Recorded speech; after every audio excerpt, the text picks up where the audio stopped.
நல்ல காரியத்தை ஸ்டார்ட் பண்றதுக்கு முன்னாடி எங்க இருந்து ஸ்டார்ட் பண்ணலாம்? நம்மள பிடிச்சவங்க இருக்கிற இடத்துல இருந்து ஸ்டார்ட் பண்ணலாமா? இப்படிலாம் நிறைய விஷயம் மனசுக்கு தோணும் இல்லையா? அது மாதிரி தமிழ்நாடே நமக்கு பிடிச்ச இடம் தான், நமக்கு மனசுக்கு ரொம்ப பிடிச்ச இடம் தான். தமிழ்நாட்டில் எங்க இருந்து வேணாலும் நம்ம ஸ்டார்ட் பண்ணலாம். பட் இருந்தாலும் நம்ம வீட்டு வாசல்ல இருந்து ஸ்டார்ட் பண்றதுன்னு ஒண்ணு இருக்குல்ல. நம்மள பெத்த அம்மா இருக்கிற இடத்துல இருந்து அவங்களோட ஆசியோட ஸ்டார்ட் பண்றதுன்னு ஒண்ணு இருக்குல்ல. அதானே ஒரு பிரைட்டான ஒரு சைனா இருக்கும், ஒரு ஒளியோட, ஒரு வெளிச்சத்தோட. சோ இதெல்லாம் மைண்ட்ல நினைச்சுக்கிட்டு தான் உங்க விஜய் உங்க பெரம்பூர் தொகுதியிலிருந்து, நம்ம பெரம்பூர் தொகுதியிலிருந்து நம்ம பிரச்சாரத்தை ஸ்டார்ட் பண்ணணும்னு முடிவு பண்ணிட்டேன். வட சென்னையில ரொம்ப மிகப்பெரிய அடையாளத்துல ஒன்னா இருக்கிற நம்ம பெரம்பூர் தொகுதியில நம்ம லூட்ஸ் அன்னை சர்ச் இருக்கிற, பிரசன்ன லட்சுமி நரசிம்மர் கோயில் இருக்கிற, பல புகழ்பெற்ற மசூதிகள் இருக்கிற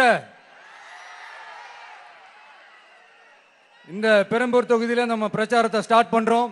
உன்னை மனசார நேசிக்கிற, உன்னோட மக்கள் இருக்கிற, உழைக்கிற, உழைப்போட வாசனை இருக்கிற அப்படிப்பட்ட ஒரு பகுதியிலிருந்து உன் பிரச்சாரத்தை ஸ்டார்ட் பண்ணி விஜய்னு என் மனசு சொல்லிச்சு. அதனாலதான் நான் இங்க இருந்து ஸ்டார்ட் பண்றேன். என் நெஞ்சில் குடியிருக்கும் பெரம்பூர் தொகுதி மக்களே, பெண்கள் பாதுகாப்பு இல்லாத, சட்டம் ஒழுங்கு சரியில்லாத, போதைப் பொருள் அதிகமா இருக்கிற நம்ம தமிழ்நாட்டை நம்ம காப்பாத்தி ஆகணும். தமிழ்நாட்டை இப்படி ஒரு நிலைமைக்கு கொண்டு வந்தது யாருன்னு நான் சொல்லிதான் உங்களுக்கு தெரியணும்னு அவசியம் இல்ல. தீய சக்தி திமுக தான் காரணம்.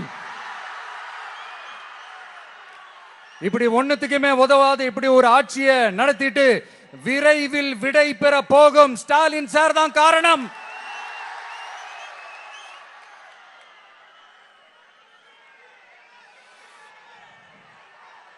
இந்த 5 வருஷத்துல என்ன நடத்தினாங்க? ஆட்சி நடத்தினாங்களா இல்ல வேற ஏதாவது நடத்தினாங்களா? ஒரு சோறு தண்ணி கூட இல்லாம இருந்திரலாம் போல, ஒரு அடிப்படை வசதிகள் கூட இல்லாம எப்படி இருக்கிறது? நம்ம பொம்பளை பிள்ளைங்களா ராத்திரில டாய்லெட் கூட போக முடியல. போயிட்டு வர கேப்ல என்ன நடந்துருமோ என்ன ஆயிடுமோ பதட்டத்தோட இருக்க வேண்டியதா இருக்கு. ஒரு பாட்டி வயசுல இருக்கிறவங்களுக்கு கூட பாதுகாப்பு இல்ல. ஒரு டீ கடையில நிம்மதியா டீ குடிக்க முடியல. போதையை போட்டு வந்து எல்லாரும் வெட்டிட்டு போயிடறானுங்க. இதெல்லாம் நாடா இல்ல காடா? இங்க கவர்மெண்ட் ஒண்ணு இருக்குதா இல்லையா? 5 வருஷம் போலீஸ் டிபார்ட்மெண்ட் கையில வச்சிருக்கிற ஸ்டாலின் சார் ஒரு அடிப்படை பாதுகாப்பை கூட கொடுக்க முடியலன்னா எதுக்கு இந்த ஆட்சி, எதுக்கு இந்த அதிகாரம்? அதனால என்னுடைய அம்மா, அக்கா, தங்கைகளே, தோழர்களே, இளைஞர்களே, நண்பர்களே, உங்களை நான் கேட்கிறேன், இந்த தீய சக்தி திமுக ஆட்சியில பாதுகாப்பு இருக்கா? இந்த தீய சக்தி திமுக ஆட்சியில குழந்தைகளுக்கு பாதுகாப்பு இருக்கா? இந்த தீய சக்தி திமுக ஆட்சியில நீங்க நிம்மதியா இருந்தீங்களா? ஸ்டாலின் சாருக்கு மக்கள்லாம் முக்கியமே கிடையாது.